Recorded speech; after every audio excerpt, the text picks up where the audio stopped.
I cannot get over how amazing this yard is starting to look.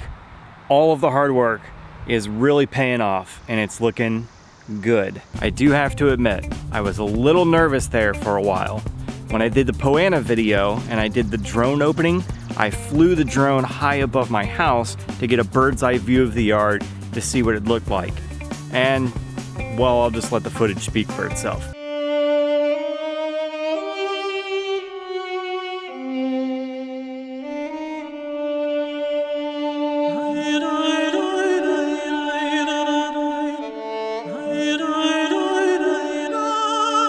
Looks terrible, right? I thought to myself, oh my gosh, I've killed my yard, nothing's gonna grow back, it's dead. I showed this to the customer service staff, they reassured me, don't worry, you've been beaten up on the yard, you've done a lot of stuff to it, it's gonna grow back. You just gotta give it some more tender love and care. So, let's take a look at what it looks like right now.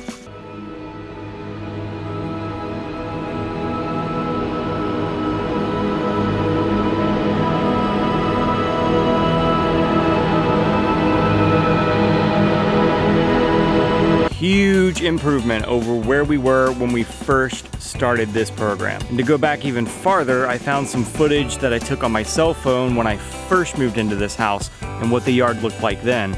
Not a lot of Bermuda, lots of weed, a lot of Poana popping up all over the place. So I'm really happy with where we're at so far. Finally sprayed and treated this side of the sidewalk, so hopefully a lot of the weeds will start to die off there and we'll get some good Bermuda growing. But I just can't get over how good this yard is starting to look and how well the Bermuda is filling in. I'm just really happy with it.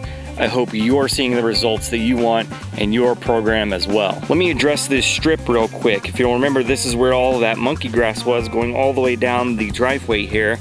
I'm not gonna do anything with it. I'm just gonna keep weeds out of it. I'm gonna try and let the Bermuda just grow into this area and get grass all the way up next to the driveway. Now, it's not without flaw. I do have bare spots, like on this side of the crepe myrtles. I got a nice big bare spot going along the sidewalk here and over there right in front of the front porch where I ripped out all of those shrubs and where those hospices are growing back. I've got some bare spots there, and I will take care of that a little bit later on. I already showed and touched on this in the watering video, but this side of the yard, fescue is starting to grow over here. I do have a lot of bare spots. It still needs a lot of tender love and care. But again, I'm not really gonna focus so much on this part of the yard this season. What I wanna talk about and touch on in this video is just general maintenance of the yard. And it's mainly centered around one major important thing when it comes to taking care of your yard.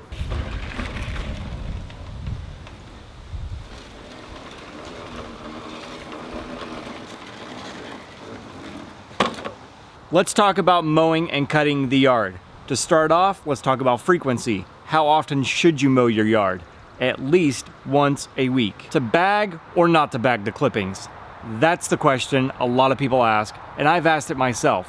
Talking with the customer service staff, the answer is you can do one or the other. Bagging your clippings will ensure that you do not get a thick thatch layer throughout the yard and you have to go and dethatch it next season. Not bagging your clippings is okay as well. If you're gonna go this route, just make sure that you discharge the grass clippings back into the area that you've already mowed. This is known as grass cycling, and it can return nutrients and nitrogen back into the yard. Now let's talk about mowing height.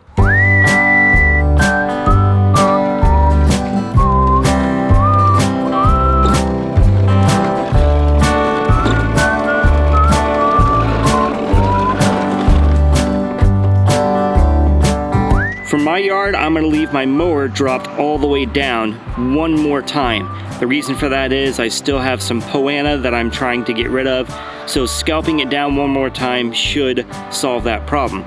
But as a general rule of thumb, you wanna stick to what's called the 1/3 rule for mowing your yard. Basically what that means is you never want to remove more than 1/3 of the grass blade length at one time. A healthy lawn can survive an occasional scalping, but if you do this repeatedly, you're gonna open yourself up for some problems down the road, not to mention creating a nasty brown looking yard, which again, That's not what we want. Scalping will injure the crown, it'll increase vulnerability to pest and disease, it'll also increase sunlight reaching weed seeds that haven't germinated yet, and you've got a weed problem again, and it'll also risk soil compaction. I'm gonna go ahead and fire up my lawnmower and give the yard a cut. It's been a while, it needs it. This will be the last time I mow with the mower dropped all the way down.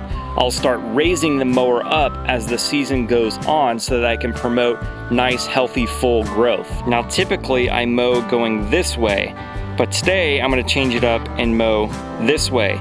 And this brings up a very good point. You want to change the mowing pattern each time you mow. The reason for changing mowing pattern each time you mow is because grass develops a grain based on the direction you cut, so it tends to lean towards the direction you mow. Alternating the cutting pattern will cause more upright growth, and it'll also help avoid producing ruts in the yard from mowing in the same direction each time. So, let's get to it.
That is the first official cut of the season. The yard's looking good. Still got ways to go, but it's looking great. Huge improvement from where we first started. Didn't have a whole lot of clumping issues going on because I waited for the dew to dry out of the yard before I cut it, but I also cut it before we got into the heat of the day when the sun is highest in the sky. We don't want to do that because we'll stress the lawn out and end up killing some spots. So we just want to avoid cutting during the heat of the day. Another thing you want to make sure you do is keep your mower blade sharp and balanced. A dull blade tears the grass and it results in a ragged edge, which will cause the lawn to look grayish brown and just overall look bad. It'll also make it more susceptible to diseases and pests. So make sure to sharpen or even replace your mower blade once every season. While mowing, take note of any kind of problems you got, such as disease or pests that are setting into the lawn. Take note of where they're at and jump on it immediately. There are preventative applications that you can do to prevent those kind of things getting into the yard, but that's a video for another time. For newly seeded lawns, it needs about 3 to 4 weeks to establish itself after germination before you get a lawnmower in those areas and cut it. The reason being, those new grass blades, they're still pretty tender and they can get trampled under the foot in mower traffic, and if you cut them off, you can risk killing them because they haven't established themselves very well in the yard. As a general rule, in those newly seeded areas, mow the grass when it's 3/4 of an inch or even an inch taller than the recommended mowing height. That way you ensure that it's really good and established in those new sections. Circling back to talk about the mowing height, if you're unsure what your grass should be at, how high it should be, just contact your local co-op extension office or get in touch with a master gardener and they can provide you that information. But if you don't want to do that, luckily your pal Paul here ripped them down for you. So here we go. Mowing height for most common cool season grasses, bent grass, you got 1/2 to 1 inch.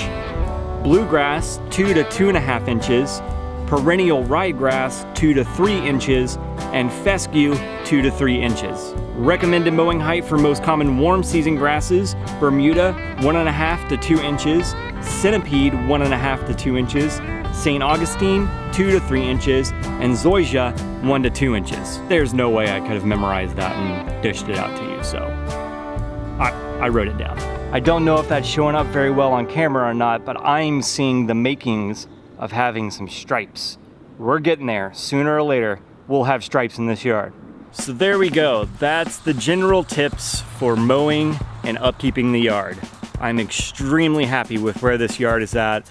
It's looking really good. We've got great potential for that big, beautiful, green, luscious lawn I'm aiming for. As with every video, I'm sure there's a ton of more stuff we could talk about when it comes to general maintenance in the yard. If you have any other questions, leave them in the comment section below, email our customer service staff, or pick up the phone and give them a call. Make sure to click this icon to subscribe to the channel and click this playlist to see all the videos we've done in the series so far.